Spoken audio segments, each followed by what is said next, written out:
At Adtech San Francisco, we give away 3 industry achievement awards. And can we bring the slide up, please?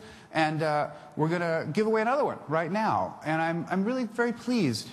This is somebody who I've known for a long time. Remember, I'm not a voting member of the committee, so when it's somebody who I really, really like, that's just a nice to have for me, but I had nothing to do with it, so it's doubly exciting for me. So in order to present the award, we're going to welcome out to the stage one of the previous recipients of the award, actually from the first class. Many of you in the room know him. He is a legendary guy in the industry, and he's another good friend, Mr. Scott McClernand. Please welcome Scott. Take it away. Thank you, sir. Nice to see you, Brad. Where's Weaver? Ah, there he is. All right, so good afternoon. Last year, I had the honor of introducing somebody who really needs no introduction, and this year, I also have that honor with Mr. Weaver. Doug's success here in our industry is a pretty simple formula. Build a good, strong, compelling point of view, stick with it. And so he has. Sales trainer, consultant, bi-weekly newsletters, hourly tweets. The man clearly just loves telling us what to do. Doug is the rare individual whose advice and counsel is sought after by many different parts of our industry. Sales planners, account executives, chief revenue officers, publishers everywhere. We all line up in his inbox, his voicemail, and his classrooms. By my count, 10,000 of us have attended his training.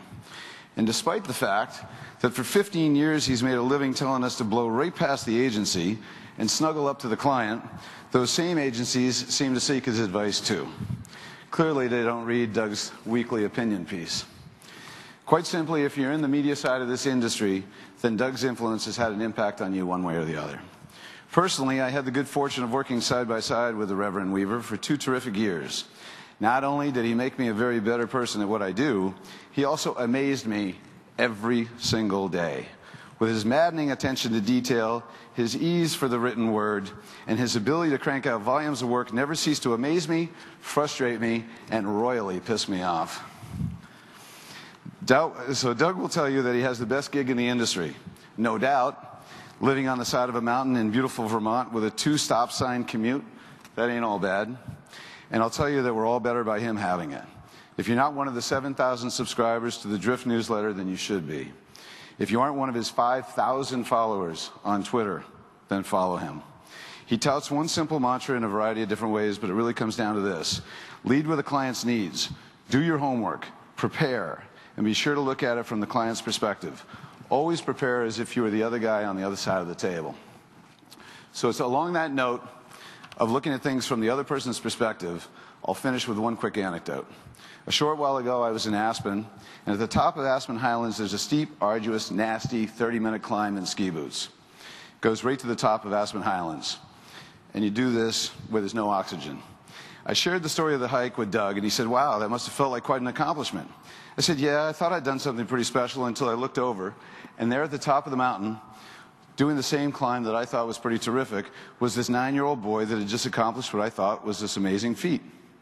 Well, Doug quickly put that in Weaver-esque perspective for me when he said, well, hang on.